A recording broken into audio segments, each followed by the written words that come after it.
Welcome to Story Chats at Inspy Romance. I'm Elizabeth Madry, and I'm here with my two co-hosts. I'm Narelle Atkins. I'm Valerie Comer. So today we're going to chat about rom-coms, and not really specific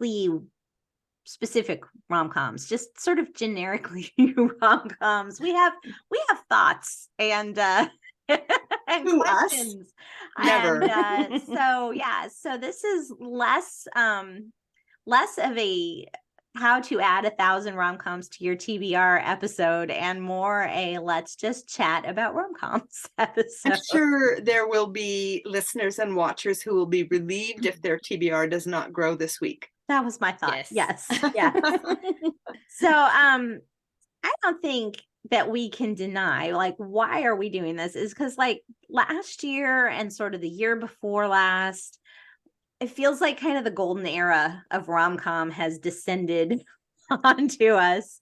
It doesn't Hear look, the harp strings from heaven. it doesn't seem like it's going to end anytime soon either, as far as I can tell. So I guess, do you agree with that or not? And then also, I'd love to have you guys, because this is something I struggle with a little bit.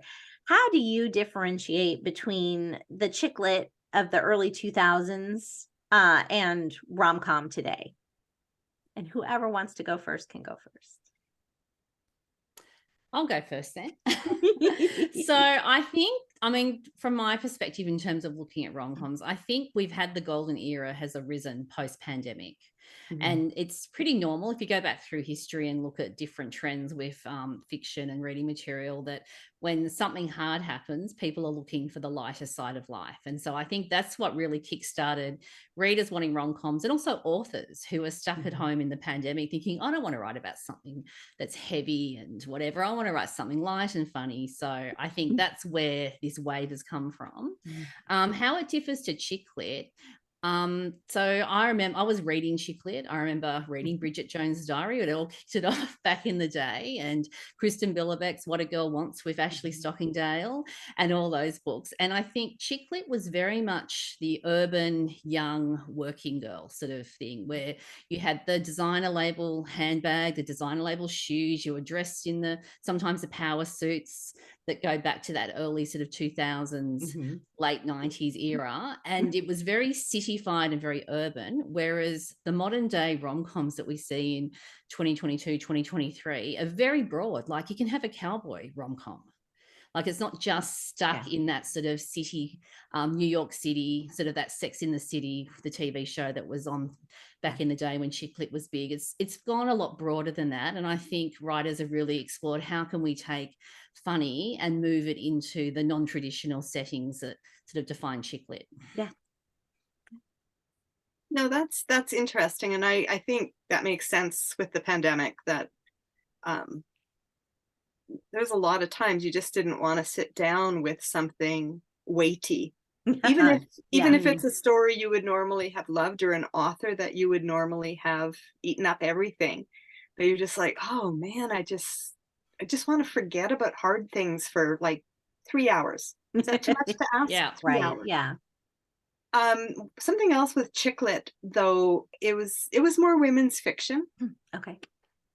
There was sometimes romance in it. Bye, Cooney. See you later. She's like, I don't want to talk about chick lit. There was sometimes romance in it, but it was always, I believe always, female first person point of view.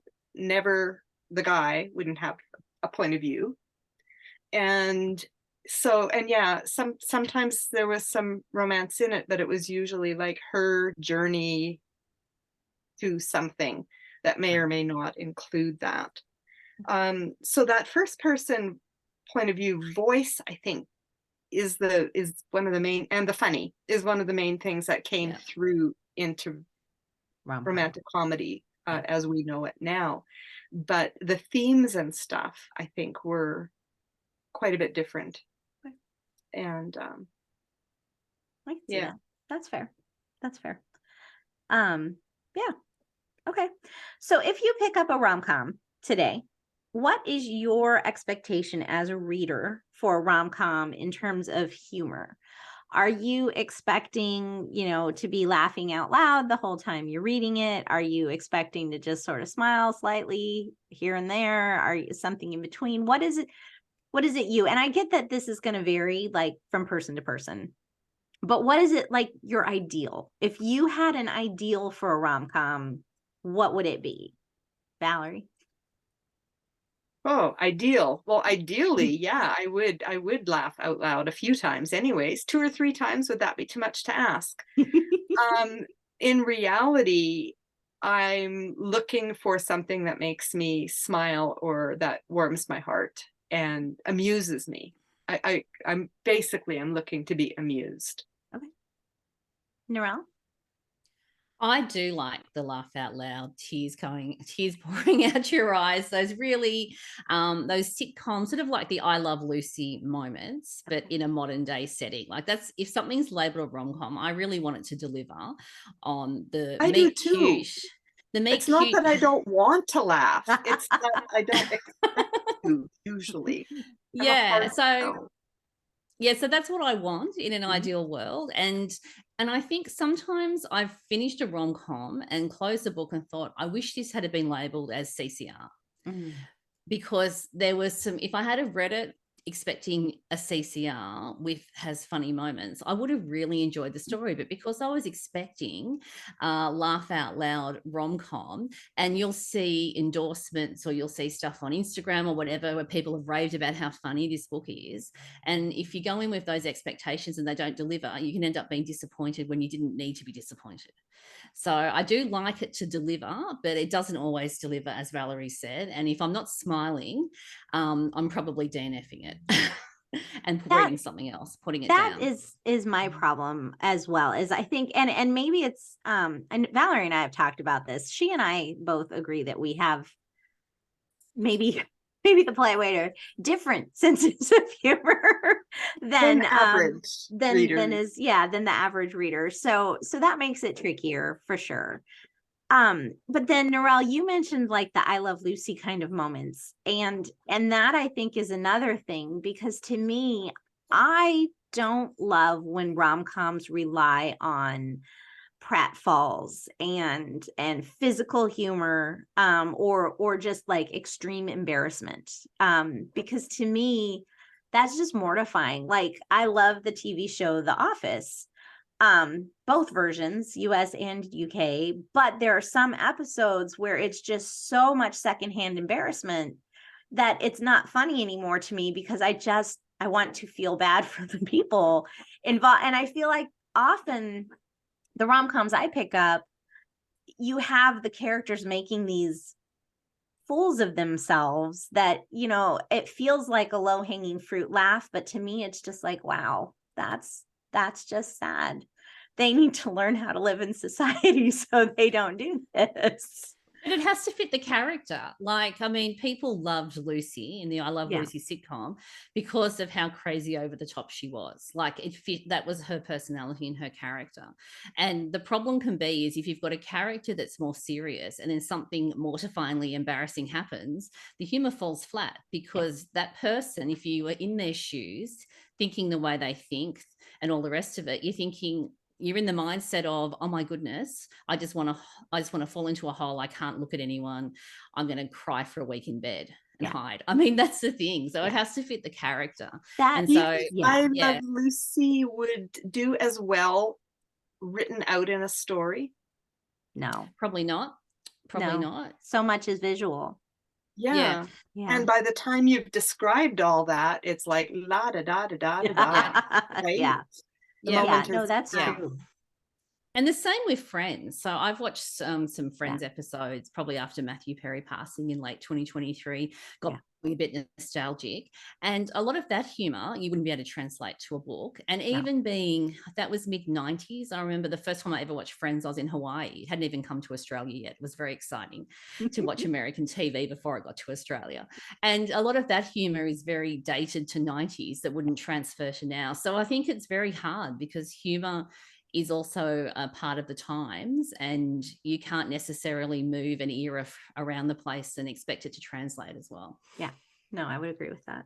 Yeah, I find that slapstick, clumsy, Yeah. I'm tripping all the time kind of humor. Um, like you said, Beth, it you just want to go, oh, slow down, take another step. It's okay. Don't, quit tripping over your big feet, Right. whatever. And it just feels like these people actually need like help, Yeah. like a doctor Right. Yeah. And or that's, I something. think, where I am, because I'm like, okay, my son was tripping all the time. And what ended up happening is he needed occupational therapy because he has a foot that goes sideways if he's not careful. So we had to do a lot of occupational therapy to help him learn how to walk with his feet pointing ahead so that he didn't trip as much. And then my other son went through a phase where he was tripping, and I realized he'd outgrown his new shoes like in a week after having bought them, and he was tripping. Like, so these are things like that if you're tripping constantly, do you have vertigo? You need to see a doctor of some sort because it's not charming and endearing. You need help. And because it's not normal, and you need help. So And it's kind of like if a rom-com is just a series of characters spilling coffee on people and all those cliche things, it's kind yeah, of like reading a CCR that's just full of silly misunderstandings where one conversation fixes it. yeah, So yes, there is conflict in the story and there's problems, but they're so shallow and fabricated that you roll your eyes and DNF the book. yeah, And that's what I'll do for rom-com. If the humor and the things that happen have to have meaning for the story. They have to be anchored in it has to make sense for the character. You've got to be able to look at a situation and say that does logically make sense what's going on. And I'll use an example from a book we've recently talked about, Pixels and Paint, that mhm, Christiane Hunter wrote. And the main character has a twin sister who's very worldly and completely disinterested in Christianity, and very much convinced her twin sister, if she goes on a date, must be sleeping with the guy she's going on a date with. So she's trying to give her sister a condom, and her sister's like, I don't need a condom. Like, that's I'm a Christian, that's not what I need. But of course, the sister slips it into a bag. The heroine gets a headache. She thinks she's pulling out headache tablets, and it's a condom. Now, I know people, I absolutely was on the floor laughing with that scene. I thought it was hilarious. I really got it. It made sense. I understood how that could happen. But I also know people that read that scene and went, nah, that was just poor taste. That doesn't fit what you'd expect in a Christian book, et cetera, et cetera. So it's just, I think it's really, really hard to get humor that will actually work. And if it doesn't work, it can really backfire spectacularly in terms of the way readers perceive things as well. yeah. Yeah. So Well, oh, go ahead. Go ahead. yeah, it's just part of that whole lightness thing. I mean, that's what we're expecting. So it's a fine line between so light that people are tripping over their feet and haha, and so serious that nobody cracks a smile and everything is to the death. Yeah. So somewhere in between is the happy spot. And probably jumping ahead in the notes here, but You are a little, actually, you're segueing really nicely because Narelle also touched on it as well. So we can sort of shift along. There is a line in the sand somewhere, but where that line is maybe changes. somebody tripped over it and scuffed Yeah, it. exactly. Between like a CCR with humorous moments versus a rom-com. Like, I wrote A Heart Restored for a rom-com box set. And that was when I learned that I can't write rom-coms. I'm not going to try ever again, because it very much is a CCR with, hopefully, I find some of it humorous. Like, there are humorous moments, but is it a rom-com? Like, no, I wouldn't say it is. There are people who do, but I don't think it is. So I don't even try to advertise it as a rom-com because I don't want people to be super disappointed. So where is that line for you? What makes the distinction between, yes, this absolutely should be categorized as a rom-com, and maybe not? Narelle, do you have a line? Well, rom-com's normally first person. It can be third person, but typically it is. And I think it's that close point of view in first person can work really well, because to really often get the humor, you need to be very deeply in the character's head. rather than talking with that third person distance. Sure. Yeah. About, if that makes sense. So I think that can help, but it's hard. It's really, really hard to say where the line in the sand is, because everyone has different things they think are funny. And I think it's the issues in the book. So if the book has a lot of issues it deals with, often it's more CCR that's funny rather than rom-com. And I think there are times when I will read something and I think, well, it could go either way. Mm-hmm. I don't want to jump ahead and talk about book covers, because that used to be how I used to work things out. But I just think it's hard. And I think I think it's very dangerous for a publisher or an author to label a book as a rom-com if it isn't. If you haven't got a whole lot of beta readers that are laughing out loud about the book, then it really probably isn't. And then that just leaves readers disappointed. So I think the challenge is readers. How do you meet readers' expectations? And are there any readers that like CCR but hate rom-coms? Because that's the other thing. If you've got too much funny in a book and you just label it CCR, are there people who aren't going to like that? I mean, No. You know what I mean? It's just really hard to try, and you can't please everybody. And I think authors and publishers do their best to categorize their books the right way. Amazon sometimes has a bit of fun playing with categories and confusing things a little bit, just to add a bit of confusion into the mix. But I don't know. And sometimes I think it could be my mood. One day I could read the same book and think it's a rom-com. The next day I could think it's CCR, and it's all about me. True. That is so true. It's so subjective. Valerie, what do you look for distinguishing? That's more true than I would have thought of, actually. That it depends on my mood that day as well. So it's not even like I have a line in the sand, right? I'm tripping over my own sandy lines. So was the question, sorry? Just, how do you feel like you distinguish? I think it's safer to underplay it. Yeah. Because when I read several reviews or whatever that's like, this is the funniest thing I read all year or whatever, then I'm like, but was it? Yeah. What are you comparing this to? Because there have definitely been times when I have picked up something that has been widely raved about as being just the most funny thing ever. And I'm like, well, that was kind of mildly amusing, sort of. Yeah. But I know too that I blame my father. Can we just like have a moment here? This is a therapy session now. Tell us about your father, Valerie. Most absurd sense of humor, so dry, so strange. Nobody got it, like, except for us. We thought he was hilarious. But most people did not find my dad that funny. And I remember my daughter coming home from high school one day and saying, Grandpa's humor is a curse. And I'm like, oh, really? Tell me more. And she's like, because I'm sitting in class and somebody says something and I snicker and they're like, what's so funny? Tell us what's so funny. And she's like, never mind. No, really? No, you won't. No, because nobody else is going to. You had to be there in her head, hearing her grandpa's voice in that moment, right? For it to be funny. So whenever she did try to explain it, they're like, that's not funny. And she's like, I know. I knew you were going to say that. This is why I struggle with rom-coms too, because I'm in that same, like, what I think is hilarious, other people are like, okay. And if I could get into my own head and write down the things I think are funny and call it a rom-com, there is a subset of reader who would agree that it's funny. And there'd be a whole lot of other people who are going, I don't get it. How is this funny? Yeah. And so I don't try. I like to say that there is laughter and there are tears. You will feel things when you read my stories. Yeah. But whether you're going to sit there and laugh your head off, I doubt it. But I hope you will smile a few times and maybe even snicker once or twice. Then I feel like I've kind of nailed it. Yeah. That I'm not writing rom-com. Yeah.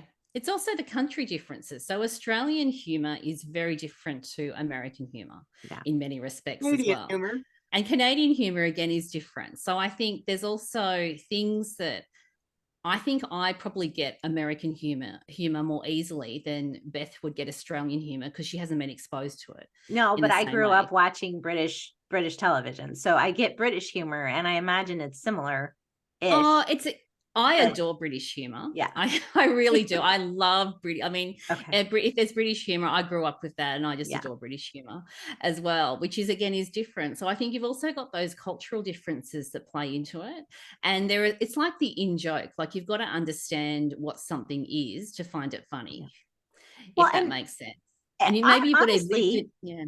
I feel like sometimes American humor is just mean. And so like then you try to say, well, it's Christian rom-com, and it's like, well, then it shouldn't be mean. Shouldn't be mean. Yeah. Like,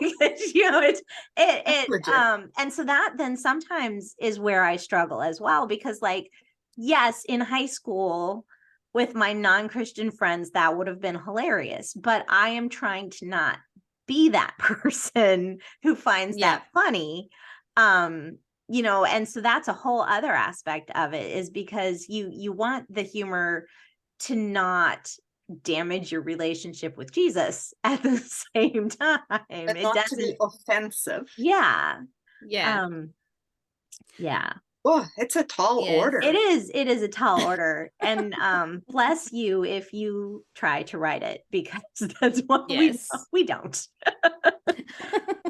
we just sit So here and critique it from the right, sideline. right. Well, we're talking about what we like and what we look for. This is why we're not really, unless we have a positive example, mentioning other books, because we're not out to slam rom-coms. They're popular and they're I fun. read a lot of rom-com. And yeah. Yes. So packaging. Narelle started to mention packaging. And it used to be that packaging would help you identify a rom-com, but let's talk about that. What about the packaging has been changing? Yeah, I mean, it's massive. So I remember when Kara Isaac released Then There Was You, which is her book set in Australia. I think that's the one that won a Rita. Yeah. It had the illustrated cover. And so Jessica Kate, when she had her A Girl's Guide to the Outback, and I can't even think of her first book. Love and Other Mistakes, I think. That's it, Love and Other Mistakes. They were illustrated. So there was, I think, Bethany Turner's books, the early ones were illustrated. So there were the rom-com authors who were being established by the trad pubs were pretty much very much a cartoon cover is your rom-com. And how many years ago are we talking here? We're only going back 10, 8, 10. 5 even. Okay. Yeah. Just curious. Yeah. Yeah. Probably pre-pandemic, pre-2019, I would say most covers that were illustrated. Yeah. With an exception for Valerie's books. Valerie had the illustrated covers with the Farm Fresh and I Urban did Farm have, Fresh. but they were different, a different style than the rom-com one. Yeah. They weren't cartoony. They were realistic illustrations versus a more cartoony illustration. Yeah. Yeah. So I never looked at Valerie's covers and thought they were a rom-com because they didn't have that particular look about it. Whereas now there are just so many very tropey titles, big rom-com themes, and but a lot of them aren't rom-coms. And so I'm perpetually confused. I can no longer rely on Amazon to give me good categories. I can no longer rely on the covers to tell me whether it's a rom-com or not. Yeah. So then I'm into the book description, and seriously, I'm so happy when I see a book description that tells me what the genre is, because often that's all you've got these days to work out what's a CCR versus what's a rom-com. Well, especially now, rom-com shifted in the last 18 months, I feel like, 2022, halfway through maybe, to the little faceless drawn figures, less cartoony, but so illustrated still, but the little vector figures with no face. And now or the big vector faces with no face. Right. And now which I call the zombie faces. Are on everything. Like they're on everything now. And so it's like, okay, so now I can't even use this little vector man. He's not necessarily telling me it's a rom-com anymore, because it's not a clue anymore. Now it's on just plain old romance. Because, and I know writers are doing it, and I get it, because readers get grumpy when they start seeing the same stock photos on different covers. And so as an indie author, your ability to get different models is challenging, right? Unless you know a great photographer who knows photogenic people who, and you know, people who are cute and pretty in person aren't always good cover models. Like they Very are, true. it is different. Just because you're beautiful and photogenic doesn't make you a good cover model for a book. You can't always get your own photo shoot. Plus that, you know, unless these are all personal friends who will do it for a copy of the book, it's very expensive. Yeah. So you use stock photos, which can also be very expensive. So you use the affordable stock photos. And those are the stock photos that everybody who's an indie is also looking at. And you half know, the there trad are, pubs. yeah, and trad pubs, yes, because there are They're trad in pubs there too. using, yeah. So sometimes with Photoshop, your designer can change it up enough. But so I get that it's frustrating. It's like that lady was on this other book and now I don't remember which one I read. So vector into vector figures, because they're cartoons and you can do anything to them. But now you can't tell what's a rom-com and what's not.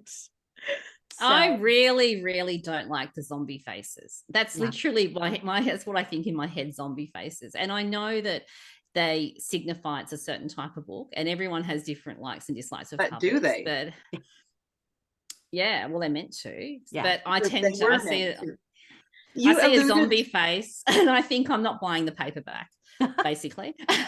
you alluded to this, Narelle, but it's the for a long time as indie authors, when we upload a book to Amazon, we choose the categories that the book will go in.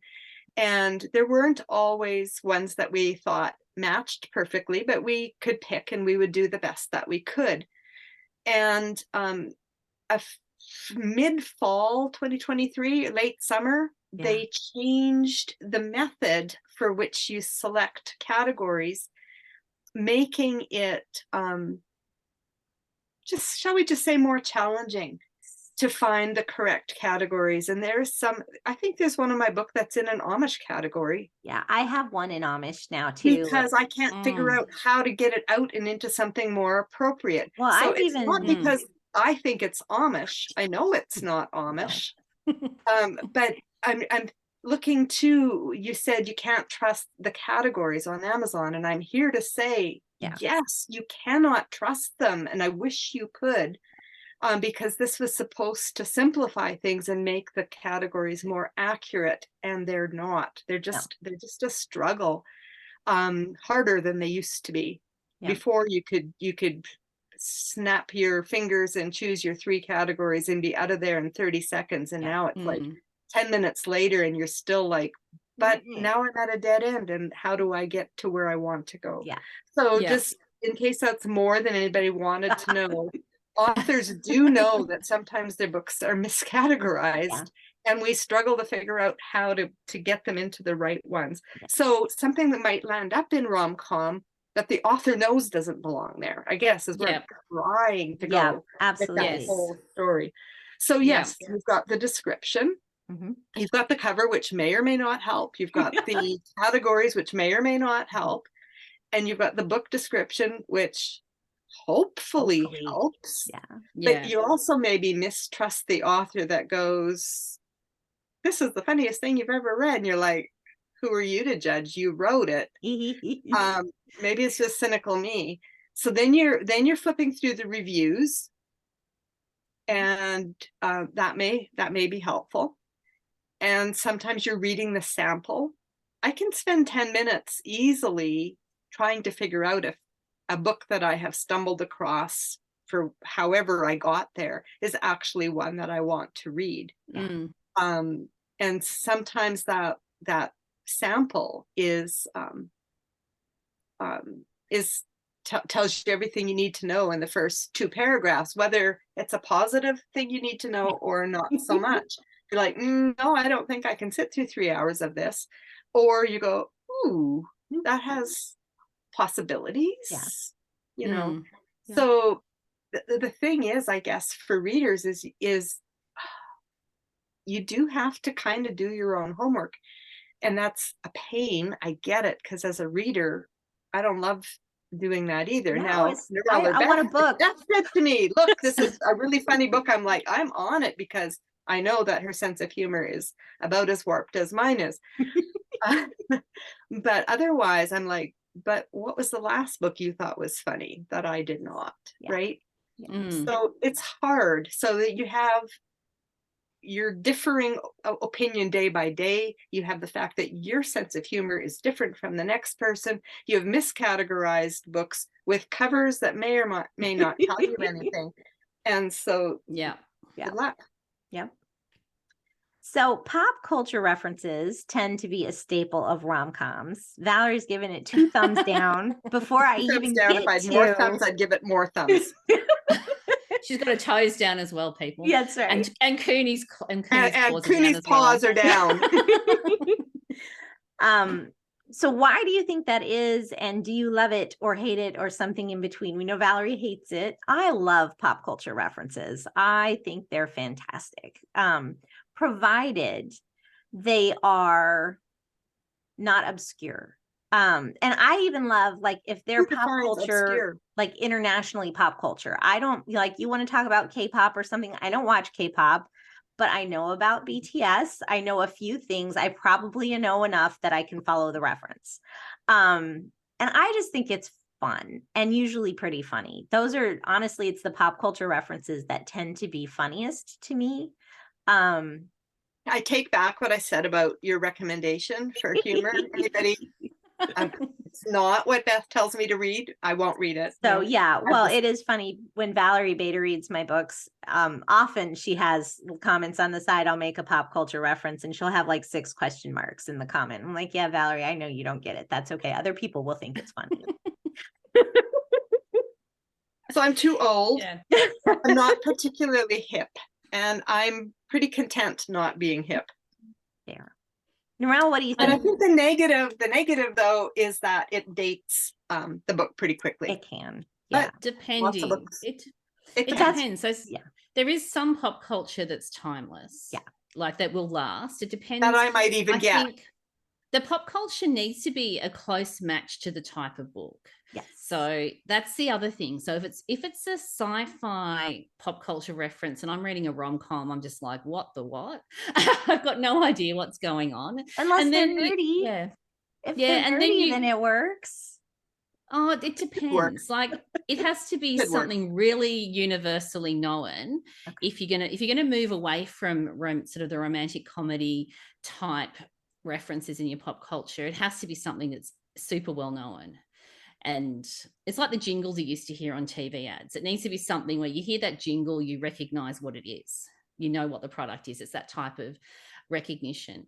But then again, I will go off and create my own little interpretations of pop culture. I mean, if you go I back thought and you were listen going to to sing us a jingle that you made Yep. up. no, if you go back and listen to the Positively Penelope episode we did with Pepper Basham, and I'm there thinking that Penelope's Lady Penelope from the Thunderbirds, and I'm way off base because she was not English, but because she'd been talking about pop culture, and for some reason I went to the Thunderbirds because that's just where my brain went at the time when I was enjoying the book, and off I go thinking she's English for that reason. Totally wrong. But then again, is it really wrong it's because it's how the reader engages with the story. So it might technically be wrong for me to think that Penelope was English, but if I'm enjoying the story and hearing a British accent, then, well, isn't that the whole point? Done. No harm done. The whole point is for readers to enjoy stories the way they want. So I think pop culture gives you the potential to send readers down rabbit trails of fun that remind them of something, and it can really add to the enjoyment of the book from that perspective. And if they're like me and they don't understand it, you just make it up.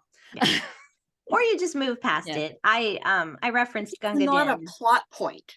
Then you can just no, it shouldn't be a plot point. Yeah. I referenced Gunga Din bringing the water in a book, and it confused Valerie. But I had a couple readers actually email me. They're like, "I love that you mentioned Gunga Din." So again, it just depends on if you're up on your Kipling or not, apparently. But everybody's gonna have their thing, and I think it probably, if you didn't get it, it wasn't like, well, I'm done with this book because I didn't get that reference. It's not going to make you.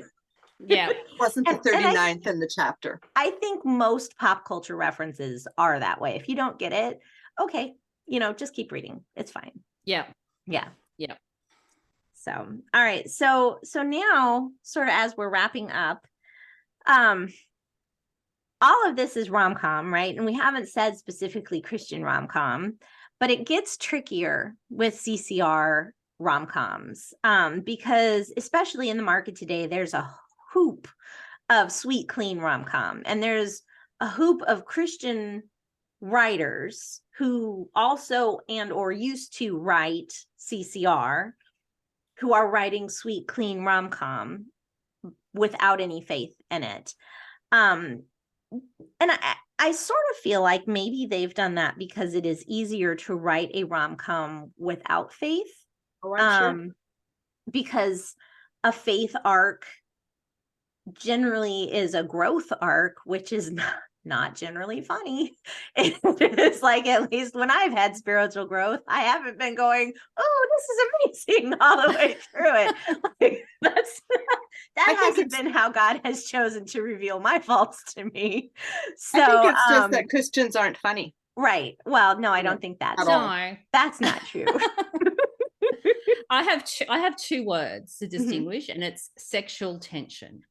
General market rom-coms, they totally rely on, there's so much sexual tension in the relationship that is played out in the rom-com sphere that Christian readers would go, ooh, that's icky. Ooh, like that's too much information. I don't want to know about that.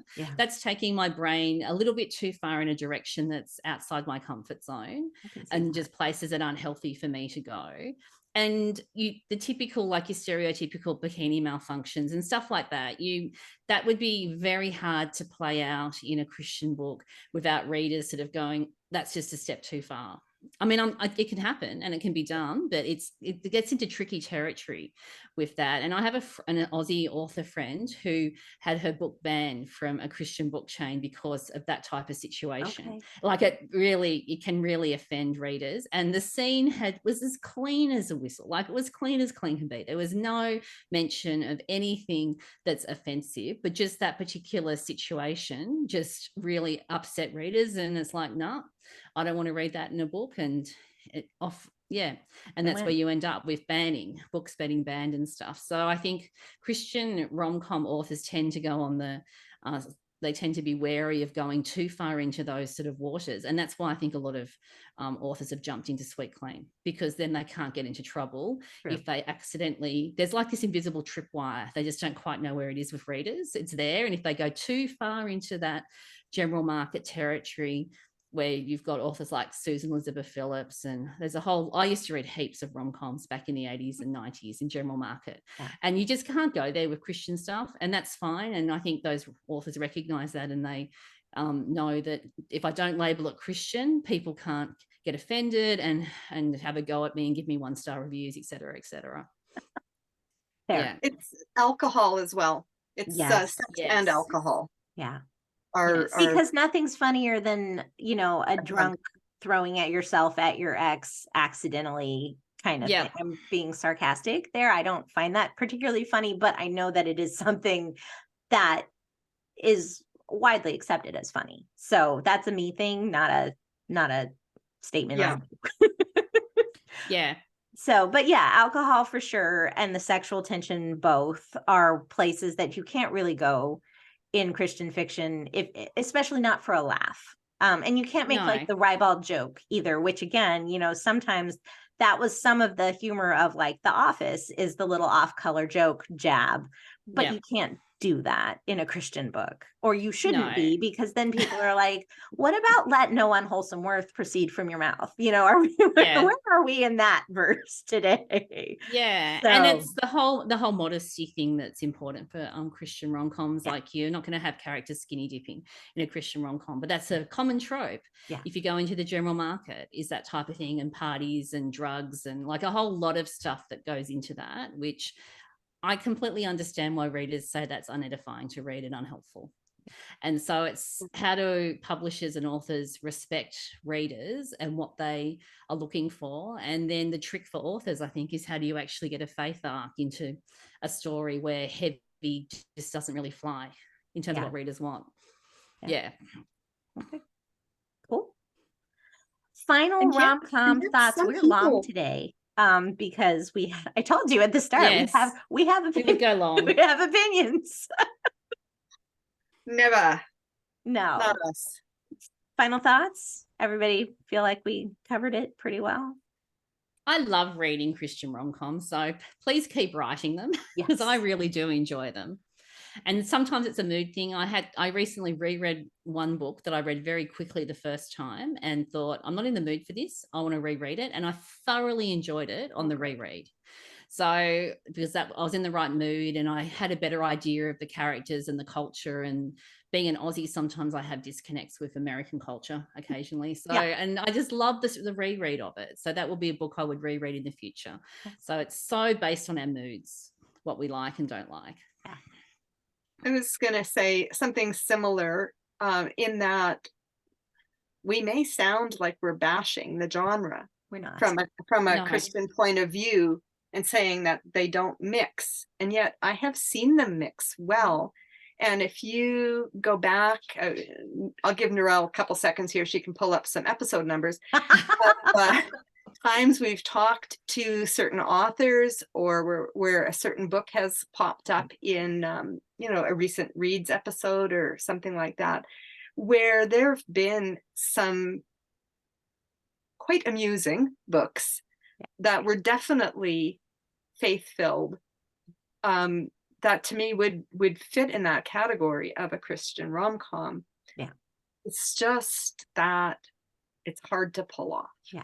It is hard And to pull off. I don't have that gift. No, I don't either. There are some authors who we routinely talk about. Krista Phillips, Llewellyn Ho has written some very good, very faith-filled rom-coms. Angela Ruth Strong has some. So, and not just three. Heather Gray. Heather Gray, yes. So they're and then we keep going. Yeah, they're there, and they're in other episodes we do mention. So it's absolutely. We're not saying this can't happen, or that's not it at all. It's more just from we were sort of looking, and it's like everything's a rom-com. Why is everything a rom-com?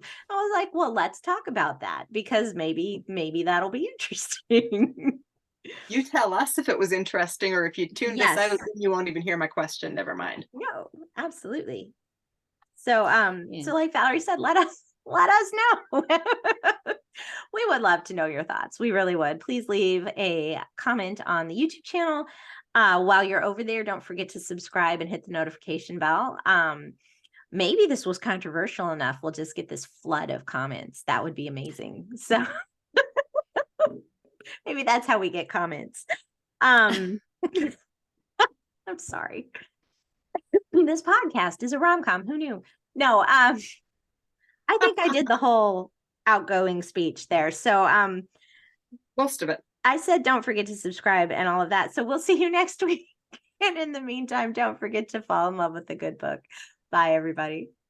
Bye. Goodbye, everyone.